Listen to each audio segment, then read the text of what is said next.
স্বজনদের জানাজায়ও যেতে পারতেন না বলে মন্তব্য করেছে জাগপা ছাত্রলীগ। সরকার কি এনসিপির? প্রশ্ন করেছেন মির্জা আব্বাস। শাপলা চত্বরে জঘন্যতম হত্যাকাণ্ড হয়েছিল বলে মন্তব্য করেছেন সালাউদ্দিন আহমদ। আওয়ামী লীগ ও তার অঙ্গ সংগঠনের ৮ নেতাকর্মী গ্রেফতার।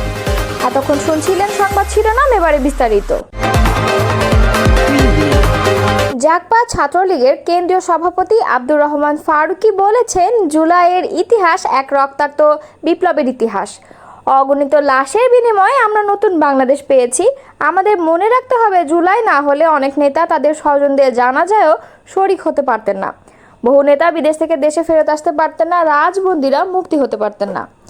শুক্রবার বাদ জুমা রাজধানীর বায়তুল মোকাররম মসজিদের সামনে ছাত্রলীগ জাগপা আয়োজিত ৬ আগস্ট ভারতীয় দূতাবাস ঘেরাও কর্মসূচি সফল করার লক্ষ্যে বিক্ষোভ মিছিল পূর্ব সমাবেশে তিনি এসব কথা বলেন। আব্দুর রহমান ফারুকী বলেন, ছাত্র জনতার যে গণ অভ্যুত্থানের কারণে রাজবন্দীরা মুক্তি পেয়েছেন, গুম হওয়া স্বজনরা ফিরে এসেছেন, ধান খেতে ঘুমিয়ে পড়ে থাকা ভাইয়েরা সন্তান বাবা মায়ের সান্নিধ্য পেয়েছেন, আজ সেই জুলাই কেন বিতর্কিত? কেন অনৈক্যের আভাস রাজনৈতিক মহলে?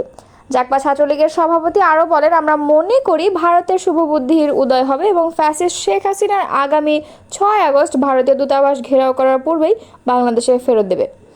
এ সময় জাগপা ঢাকা মহানগরের আহ্বায়ক শ্যামল চন্দ্র সরকার, যুব জাগপার সাধারণ সম্পাদক ইঞ্জিনিয়ার মোহাম্মদ ইসলাম, যুগ্ম সাধারণ সম্পাদক লুৎফর রহমান, দপ্তর সম্পাদক এসকে আরিয়ান শরীফ এবং ধর্ম সম্পাদক মোহাম্মদ মাহবুব প্রমুখ উপস্থিত ছিলেন।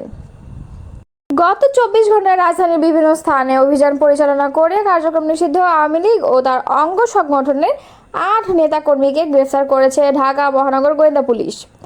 শুক্রবার বিকেলে এক প্রেস বিজ্ঞপ্তির মাধ্যমে বিষয়টি নিশ্চিত করেছে ডিবি। গ্রেফতার হলো ঢাকা মহানগরী দক্ষিণের স্বেচ্ছাসেবক লীগের ৩১ নং ওয়ার্ডের সাবেক সাধারণ সম্পাদক এস.এম. জালাল, ঢাকা দক্ষিণ ৩৩ নং ওয়ার্ডের ২ নং ইউনিট আওয়ামী লীগের সাধারণ সম্পাদক মোহাম্মদ শিবলু এবং কুমিল্লা জেলা আওয়ামী লীগের ১৩ নং কার্যনির্বাহী সদস্য আফজালুন নেসা হাসান বাসেত। ডিবি সূত্রে জানা যায়, বৃহস্পতিবার বিকাল ৫টায় মহানগর দক্ষিণের স্বেচ্ছাসেবক লীগের ৩১ নং ওয়ার্ডের সাবেক সাধারণ সম্পাদক এস.এম. জালালকে গ্রেফতার করে ডিবি লালবাগ জোনাল টিম। রাত ৮:৩০টায় বংশাল হতে ঢাকা দক্ষিণ ৩৩ নং ওয়ার্ডের ২ নং ইউনিট আওয়ামী লীগের সাধারণ সম্পাদক মোহাম্মদ শিবলুকে গ্রেফতার করে ডিবি ওয়ারি বিভাগের একটি চৌকস টিম।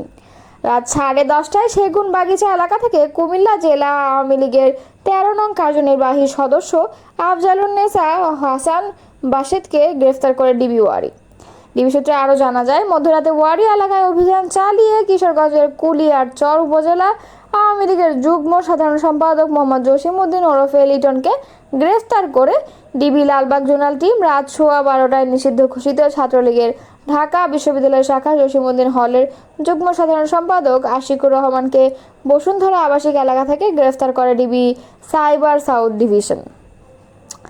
এছাড়া রাত 10টায় নিষিদ্ধ ঘোষিত আওয়ামী লীগের অঙ্গ সংগঠন গাজীপুর মহানগর মুক্তিযোদ্ধা প্রজন্ম লীগের সভাপতি মোহাম্মদ মিজানুর রহমানকে উত্তর 11 নং সেক্টর থেকে 17 নম্বর রোড থেকে রাত 12:30টায় ডিবি মিরপুর বিভাগ ঢাকা মহানগর উত্তর আওয়ামী লীগের সহসভাপতি ও বাংলাদেশ আওয়ামী যুবলীগের সাবেক প্রেসিডিয়াম সদস্য মাহবুব রহমান হিরণকে রাজধানীর পান্থপথ এলাকা থেকে রাত 12:45টায় মাতুয়াইল এলাকা থেকে আওয়ামী লীগের সাবেক 65 নং ওয়ার্ড কাউন্সিলর শামসুদ্দিন ভূঁইয়াকে গ্রেফতার করে।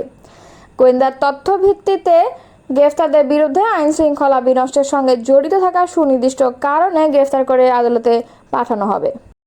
শাপলা চত্বরে পৃথিবীর ইতিহাসে জঘন্যতম হত্যাকাণ্ড ঘটেছে বলে মন্তব্য করেছেন বিএনপি স্থায়ী কমিটির সদস্য সালাউদ্দিন আহমদ। যেদিন নিহতদের তালিকা আজও সম্পূর্ণ হয়নি, গুম হওয়া অনেকের কোনো তথ্যই পাওয়া যায়নি। শুক্রবার বিকেলে চট্টগ্রামের ফটিকছড়ির বাবুনগর আল জামিয়াতুল ইসলামিয়া আজিজুল উলুম মাদ্রাসায় হেফাজতে ইসলামের আমির মৌলানা শাহ মুহিবুল্লাহ বাবুনগরীর সঙ্গে সাক্ষাৎ শেষে সাংবাদিকদের তিনি এ কথা বলেন। তিনি বলেন, 2013 সালের 5 মে শাপলা চত্বরে ফ্যাসিস্ট হটাও আন্দোলনে হেফাজত ইসলাম নেতৃত্ব দিয়েছিলেন। কিছুদিন আগে ওই আন্দোলনের শহীদদের স্মরণে একটি স্মারক গ্রন্থ প্রকাশিত হয়েছে, কিন্তু সেখানে অনেক শহীদদের নাম নেই।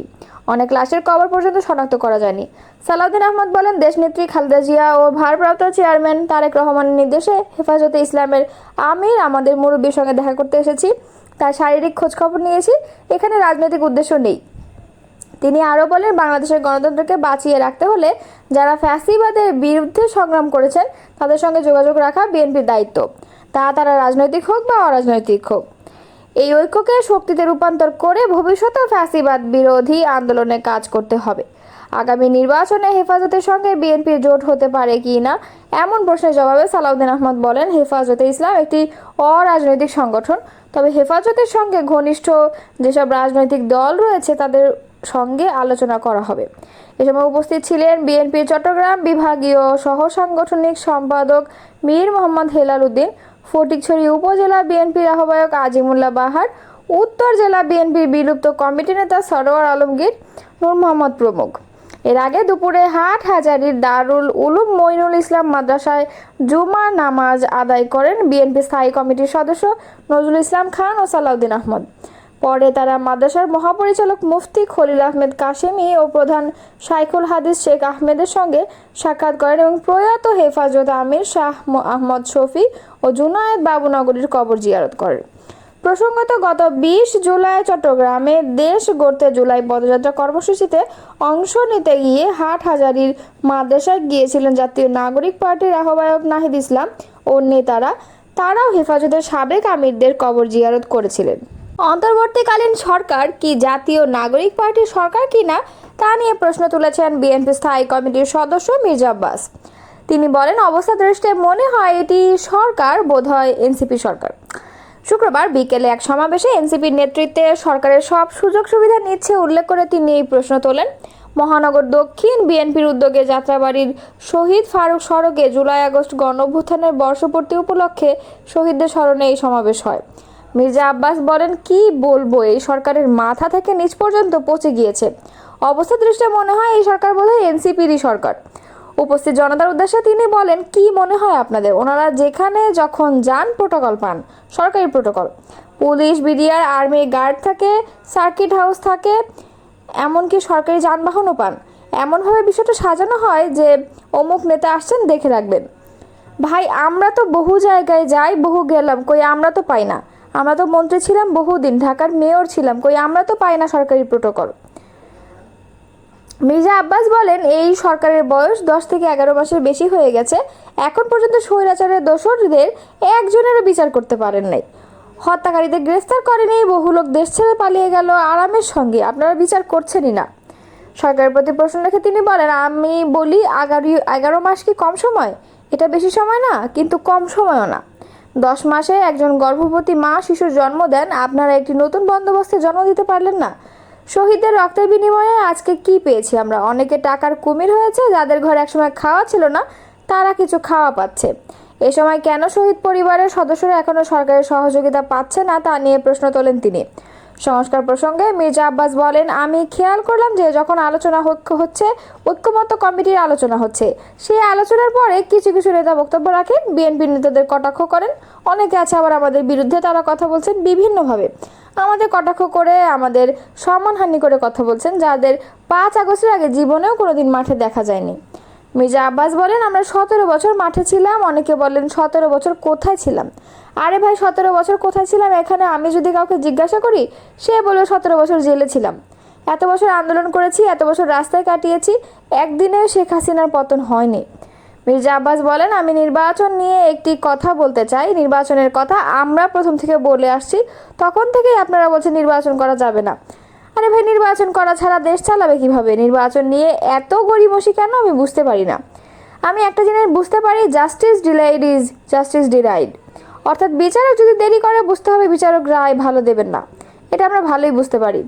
তিনি বলেন, আমি ওনাদের বলবো আর দেরি করবেন না। আমরা জানি দিন ঘোষণা দেবেন, তারিখ ঘোষণা দেবেন, এর পেছনে আপনাদের আবার কোনো ষড়যন্ত্র তত্ত্ব লুকিয়ে আছে, আল্লাহই ভালো বলতে পারবেন। আমি সন্দেহ করি যে এই নির্বাচনী ঘোষণার পিছনে অনেক ষড়যন্ত্র আছে, এরপরেও ষড়যন্ত্র আছে।